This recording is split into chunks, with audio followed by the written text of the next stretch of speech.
Coba Anda bayangkan, Anda ini seorang komandan militer gitu ya. Oke. Anda lagi duduk di dalam pusat komando ber-AC, terus mengawasi layar radar dari sebuah sistem pertahanan udara yang harganya $500 miliar. Harga yang sangat fantastis ya. Bener banget. Nah, tiba-tiba di sudut layar muncul sebuah titik kecil. Kecepatannya normal, ukurannya kira-kira cuma sebesar burung pelikan lah. Cuma sebesar burung. Iya, jadi sistem otomatis Anda mungkin mengabaikannya kan? Karena, dianggap cuma sekedar gangguan alam atau burung beneran. Tapi ternyata, burung ini membawa hulu ledak, dikendalikan modul navigasi yang murah banget, dan ini yang gila, terkoneksi dengan internet satelit komersial dari Amazon. Dan dalam hitungan detik, radar $500 miliar kebanggaan Anda itu hancur lebur jadi tumpukan besi tua yang terbakar. Ironis banget kan? Sangat ironis. Dan kelumpuhan strategis kayak gini tuh terjadi bukan karena musuh pakai senjata fiksi ilmiah dari masa depan loh. Terus karena apa dong? Kelumpuhan itu terjadi justru karena musuh pakai komponen yang bisa dipesan oleh siapa aja lewat keranjang belanja online. Kayak benar-benar dari internet. Wow, Iya, kita ini lagi nyaksiin momen di mana matematika peperangan tradisional, di mana pihak dengan anggaran paling gede itu yang selalu menang, nah itu udah runtuh sepenuhnya. makanya hari ini kita bakal membedah paradoks ekstrim itu. Eksplorasi mendalam kita kali ini bakal ngupas tuntas gimana teknologi komersial yang murah digabung sama taktik perang gerilya bawah tanah lagi mendefinisikan ulang makna keunggulan udara. Betul, dan sebagai fondasi eksplorasi ini, kita pakai wawasan dari transkrip wawancara yang sangat komprehensif antara analis Glenn Diesen dengan Profesor Theodore Postol.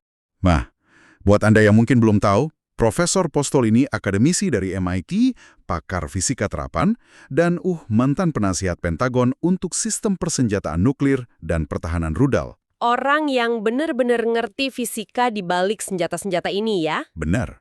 Analisis beliau ini berharga banget karena dia tuh mengesampingkan retorika politik dan langsung membongkar anatomi fisiknya. Anatomi teknis dari senjata-senjata modern yang sekarang lagi mendominasi langit Timur Tengah kan? Iya, tepat. Tapi, tunggu sebentar. Ada catatan penting nih buat Anda sebelum kita menggali lebih jauh. Oh ya, soal netralitas kita ya. Betul banget. Eksplorasi kita hari ini tuh murni cuma fokus pada mekanisme mesin, fisika, taktik, dan konsekuensi strategis dari analisis Profesor Postol. Kita nggak memihak sama sekali. Sepakat? Kita nggak ngambil sisi atau memvalidasi posisi politik maupun militer dari pihak manapun di konflik ini. Mau itu Amerika Serikat, Israel, ataupun Iran. Fokus kita 100% pada gimana teknologi ini bekerja dan kenapa hal ini mengubah wajah dunia. Karena gini, mengisolasi variabel teknologi dari pusaran emosi politik itu satu-satunya cara buat kita paham kenapa sistem pertahanan paling canggih di dunia tiba-tiba, ya, kelihatan rentan banget. Setuju. Nah, jadi mari kita mulai dari tempat yang paling nggak terduga. Sebelum kita ngomongin burung-burung robot yang membutakan radar di langit, kita harus lihat ke bawah tanah dulu. Ke sumbernya ya? Iya, karena salah satu pertanyaan terbesar yang sering banget saya dengar itu gini. Kalau kita tahu dari mana asal drone dan rudal ini, kenapa militernya nggak jatuhin bom penghancur bunker super canggih aja ke lokasi peluncurannya? Maksudnya, kelarkan masalahnya. Ya, di atas kertas sih solusi itu kedengaran logis banget. Kan pakai bunker buster, gitu. Betul, bunker buster itu kan dirancang pakai selubung logam tebal yang bisa nembus tanah atau beton puluhan meter sebelum meledak. Tapi, ada satu masalah fisika mutlak di sini, Apa tuh? presisi vertikal. Bom itu harus dijatuhin persis, tegak lurus di atas struktur target biar energi kinetik gravitasinya maksimal. Nah, masalah yang diungkap Profesor Postol adalah jaringan terowongan di wilayah kayak Iran itu bukan lorong lurus ke bawah. Oh, nggak kayak sumur gitu ya? Nggak sama sekali. Itu tuh labirin 3 dimensi. Banyak cabang, belokan tajam, kedalamannya beda-beda. Saya mulai paham. Jadi, pas mereka meluncurkan rudal, emang rudalnya keluar dari sebuah lubang di permukaan tanah. Tapi lubang peluncuran itu bukan indikator letak fasilitas utamanya, kan? Nah, itu dia. Fasilitas perakitannya bisa aja 1 kilometer jauhnya dari situ. Tersembunyi jauh di bawah pegunungan batu dan nyambung lewat terowongan berliku. Tepat. Jadi kalau ada pesawat pengebom lihat lubang peluncuran itu nyemburin api, terus langsung jatuhin bom di atasnya, bom itu mungkin cuma bakal ngancurin beberapa meter di ujung lorong aja. Nggak kena pabrik utamanya dong. Enggak. Dan teknik penyembunyian lobang-lobang ini juga, dirancang sedemikian rupa buat ngecoh pengawasan udara. Gimana caranya? Postal ngejelasin seringkali ujung lobang itu cuma ditutup pakai selembar fiberglass tipis, terus disamarkan pakai lapisan pasir atau tanah campur batu, biar teksturnya itu nyatu secara termal dan visual sama lingkungan sekitarnya. Jadi pas rudalnya mau diluncurin, mereka nggak perlu repot buka pintu baja raksasa yang lambat dong. Moncong rudalnya tinggal wush, nabrak dan nembus fiberglass tipis itu aja. Tuh butuh hitungan milidetik buat nembus itu. Wow. Malah Profesor Postol sempat cerita pengalaman pribadinya pas di Vietnam dulu yang benar-benar ngasih gambaran betapa ngerinya taktik kamuflase ini. Oh iya, cerita gimana tuh? Jadi dia lagi berdiri berjam-jam di sebuah tanah lapang. Secara harfiah, cuma jarak beberapa sentimeter dari pintu masuk terowongan militer. Astaga, sedekat itu. Iya, dan dia ini kan ahli fisika ya, matanya terlatih lihat anomali. Tapi dia sama sekali nggak lihat apa-apa, sampai tiba-tiba pemandu lokalnya muncul dari dalam tanah persis di sebelahnya. Hah? Serem banget, tiba-tiba muncul dari tanah. Makanya, pengalaman itu ninggalin kesan mendalam banget buat dia tentang, batasan teknologi sensor udara kita. Terowongan Vietnam dulu tuh kan digali pakai sekop tenaga manusia. Iya, manual banget. Nah, bayangin terowongan modern sekarang yang digali pakai mesin bor industri. Dan kalaupun bom canggih musuh ini ajaibnya bisa masuk pas lubangnya kebuka, fasilitas di bawah tanahnya udah dirancang pakai sistem kompartemen. Maksudnya ada sekat-sekat gitu? Betul. Mereka punya pintu penahan ledakan, struktur masif yang beratnya puluhan ton. Jadi pas sensor deteksi ada perubahan tekanan dari ledakan di lorong luar, pintu ini otomatis nutup rapat. Ah, jadi ledakannya terisolasi di satu bagian kecil aja ya? Ini tuh bikin saya ngebayangin, kayak sarang semut raksasa di halaman belakang. Menarik. Coba gimana analoginya? Gini, kalau Anda lihat satu pintu masuk sarang semut, terus Anda injak keras-keras pakai sepatu bot. Secara psikologis, Anda ngerasa menang kan? Anda ngancurin pintunya. Tapi jauh di bawah tanah, ada struktur kota raksasa yang, sama sekali nggak ngerasain getaran sepatu Anda. Bener banget. Semut-semutnya mungkin cuma berhenti kerja 10 menit, bersihin puing, terus mulai gali pintu masuk baru cuma beberapa meter dari situ. Nah, buat pesawat pengebom canggih, nyoba ngancurin sistem semacam ini dari udara itu pasti bikin frustrasi dan capek banget secara logistik. Iya, buang-buang bau mahal. Betul, kelelahan logistik itu emang tujuan utama taktik gerilya ini. Mereka memaksa musuh ngabisin jutaan dolar buat mecahin masalah yang cuma butuh beberapa ribu dolar buat dibangun lagi. Masuk akal. Dan dari dalam sarang semut yang aman inilah senjata asimetris yang sesungguhnya dilepas ke langit. Senjata yang ironisnya kerap kali diremehin sama analis pertahanan dengan sebutan teknologi rendah. Nah, istilah teknologi rendah ini nih yang harus kita bedah. Karena ini menyesatkan banget. Sangat menyesatkan. Pas kita lihat drone kayak model Shahed yang terbang lambat, suaranya kayak pemotong rumput, gampang banget buat ngeremehin. Tapi Postol mengaitkan kesombongan analitis ini sama IED atau bom rakitan zaman Perang Irak dulu. Ya, IED itu contoh yang pas banget. Dari luar kan IED cuma kayak tabung gas bekas, karatan, tumpukan sampah. Tapi pemicunya pakai ponsel cerdas komersial kan? Dan ponsel cerdas komersial itu pada dasarnya adalah salah satu pencapaian silikon paling mutakhir dalam sejarah manusia. Betul. Ada giroskop, akselerometer, sensor lokasi absolut. Iya, dan prosesornya bisa jalanin jutaan kalkulasi per detik. Kita nyebutnya teknologi rendah cuma karena barangnya diproduksi massal dan gampang dibeli di pasaran. Padahal, otak komputasinya jauh lebih kuat dibanding komputer rudal militer zaman Perang Dingin. Dan prinsip integrasi komersial inilah yang diaplikasiin secara ekstrim ke drone militer sekarang ya. Postal tuh menyoroti gimana drone ini pakai modul navigasi sipil dari sistem Beidou milik Tiongkok. Beidou itu setara GPS tapi versi Tiongkok. Nah, karena sinyal sipil Beidou ini nggak dibatasi dan tersedia buat umum, modul yang harganya cuma beberapa ratus dolar ini bisa ngasih informasi spasial 3 dimensi. Ketinggian, lintang, bujur, dengan tingkat kesalahan cuma beberapa meter aja. Navigasi itu yang bikin mereka presisi, tapi yang bikin mereka sulit dihentiin itu konektivitasnya. Oh, ini soal internetnya ya? Benar. Postol menyoroti temuan di mana sayap drone ini mulai dimodifikasi buat masukin antena Starlink komersial. Antena Starlink yang kayak kotak pizza itu. Harganya murah, sekitar $250 di Amazon, dan listriknya cuma butuh 20-30 watt. Bisa ditarik langsung dari baterai drone. Bentar. Ini nih bagian yang selalu bikin saya bingung. Starlink itu kan perusahaan Amerika ya. Infrastruktur satelitnya dikontrol terpusat. Kenapa operator Starlink nggak ngelacak aja terminal yang lagi terbang 200 km per jam di zona perang, terus langsung diputus aja koneksinya? Logika itu mengasumsikan kalau Starlink bisa ngeliat apa yang sebenarnya lagi dilakuin sama terminal tersebut. Oh, mereka nggak bisa lihat. Secara teknis, protokol komunikasi internet komersial itu dirancang pakai enkripsi end-to-end yang tebal banget demi privasi konsumen. Ribuan paket data bergerak dalam sekejap. Jadi datanya nyampur gitu. Betul. Buat server Starlink, aliran data navigasi sebuah drone militer tuh kelihatan persis sama kayak data seorang dokter yang lagi ngunduh instruksi medis atau remaja yang lagi streaming video. Astaga. Jadi drone ini nyembunyiin lalu lintas datanya di dalam lautan data warga sivil? Iya. Kalau Anda mau mutusin koneksi drone itu, Anda harus matiin seluruh akses internet di satu wilayah geografis yang luas. Yang mana itu bakal langsung ngelumpuhin rumah sakit, bank, dan fasilitas sipil lainnya. Gila. Jadi drone seharga $30.000 ini secara efektif berlindung di balik tameng infrastruktur internet sivil musuhnya sendiri. Luar biasa. Dan bukan cuma datanya yang tersembunyi. Fisik drone ini katanya benar-benar hilang dari radar ya. Bukan karena cat siluman mahal, tapi karena styrofoam. Iya, styrofoam dan fiberglass. Tolong bayangin fisika dasarnya gini. Radar mendeteksi objek tuh dengan mancarin gelombang radio kan? Geruk. Terus nunggu pantulannya kan? Oke. Logam itu kan konduktor.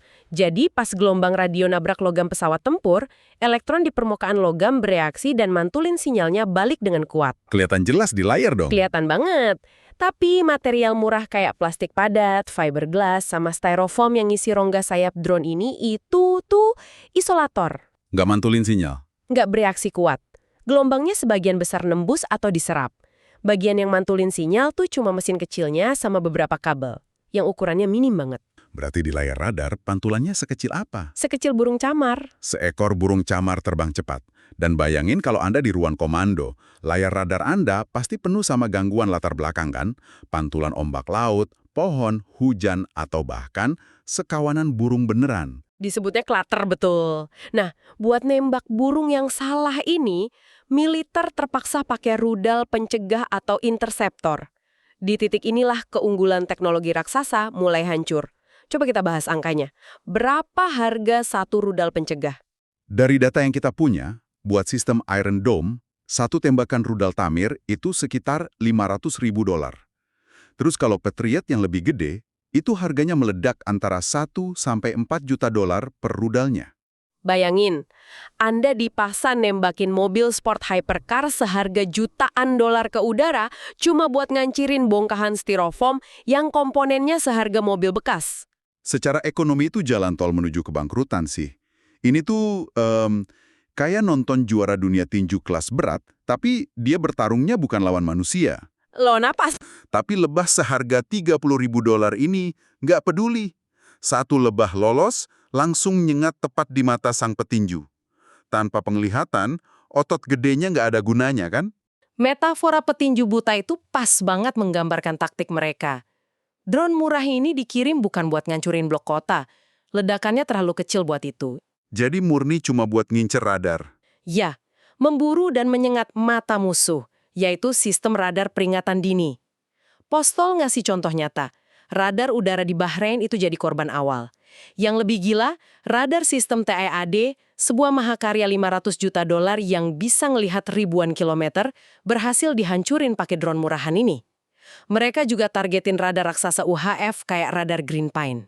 Bentar, kalau mata radar jarak jauh $500 miliar ini hancur, apa efek berantainya buat warga sipil di darat? Radar itu kan ngasih komoditas paling berharga saat perang waktu. Biasanya, radar ngasih waktu sekitar 1-2 menit buat ngebunyiin sirine di kota target. 2 menit tuh cukup buat lari ke bunker bawah tanah kan? Betul, itu pembeda antara hidup dan mati. Nah, pas radar ini dibutakan, waktu peringatannya menguap jadi 0. Nggak ada sirine. Ledakan terjadi seketika. Ya ampun, saya ngebayangin hidup dalam teror kayak gitu. Laporan yang kita baca nyebutin warga harus bangun tidur 3-5 kali semalam. Panik luar biasa. Ketidakpastian absolut bahwa kapan aja langit-langit kamar Anda bisa runtuh tanpa peringatan. Psikologis masyarakat sipilnya hancur, dan kelumpuhan psikologis ini makin parah karena langitnya udah nggak diawasi lagi. Menjadi jalan tol terbuka buat ancaman yang jauh lebih masif, rudal balistik. Nah, rudal balistik ini yang benar-benar ngubah segalanya. Dulu kan rudal Scud era Soviet tuh cuma kayak tabung logam isi bahan bakar yang didorong kasar ke atas. Pas jatuh balik ke atmosfer bumi, mereka tuh berguling-guling gak karuan, aerodinamikanya hancur. Sering pecah di udara ya? Iya, dan akurasinya bisa meleset sampai 1 kilometer.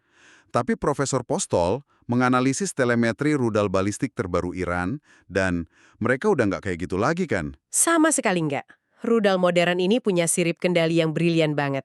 Pas mereka re-entry masuk atmosfer, mereka stabil, bentuk kerucutnya dijaga sempurna dan menukik tanpa pecah. Dan kecepatan menukiknya ini yang bikin merinding. Profesor Postol nyebut angka Mach 12 atau Mach 13. 12 kali lipat kecepatan suara? Serius? Dan saya ingat baca soal kilatan cahaya biru terang yang muncul pas rudal ini ngehantam.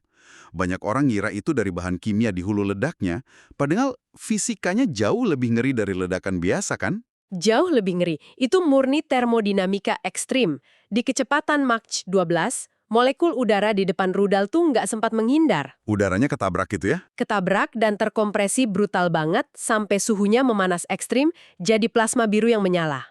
Warna biru ini pertanda energi kinetik dan suhu yang luar biasa tinggi. Pas bertonton massa nabrak bumi di kecepatan itu, energi penerbangannya berubah jadi gelombang kejut seismik. Wow, kayak palu godam raksasa ya? Dan karena modul GPS mereka ngoreksi arah terus-menerus, akurasinya bisa dalam radius puluhan meter. Nah, ini menghancurkan mitos terbesar soal ruang aman atau safe room, kan? Benar. Dulu di apartemen wajib ada ruangan dinding beton bertulang buat nahan pecahan roket kecil. Iya, ruangan itu dipercaya sebagai benteng. Tapi kalau rudalnya Mach 12 dan akurat, Ruang aman itu berubah jadi jebakan maut. Walau betonnya utuh, energi kinetiknya cukup buat ngeruntuhin fondasi seluruh gedung 10 lantai. Jadi tumpukan debu dan ruang aman Anda terkubur. berarti warga harus turun ke bunker di dasar bumi ya? Ini ngeruntuhin rasa aman struktural sebuah negara. Dan masalahnya makin runyam. Drone ngancurin radar, nggak ada alarm.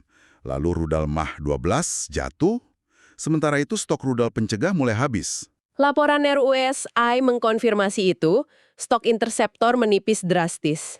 Nah, kalau radar di darat udah hancur dan stok rudal habis, apalagi opsi komando pertahanan? Mengandalkan luar angkasa? Inframerah. Sensor termal di satelit ini bisa deteksi pancaran panas roket detik pertama peluncuran.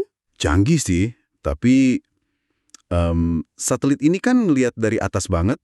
Dia cuma tahu arah kasarnya. Misalnya, roketnya menuju ke arah selatan. Tapi dia nggak punya presisi radar darat kan? Dia nggak tahu kota mana atau jalan mana yang jadi target spesifik. Dan itu bikin kekacauan nasional. Kalau radar darat kan bisa ngasih tahu, ini cuma nargetin pangkalan udara terpencil. Kota nggak usah panik. Tapi karena sekarang cuma ngandelin satelit yang kurang akurat, pemerintah jadi nggak berani ambil risiko. Jadi mereka ngebunyiin alarm buat satu negara penuh? Iya. Pas satelit deteksi kilatan, sirene dibunyiin hampir di semua wilayah.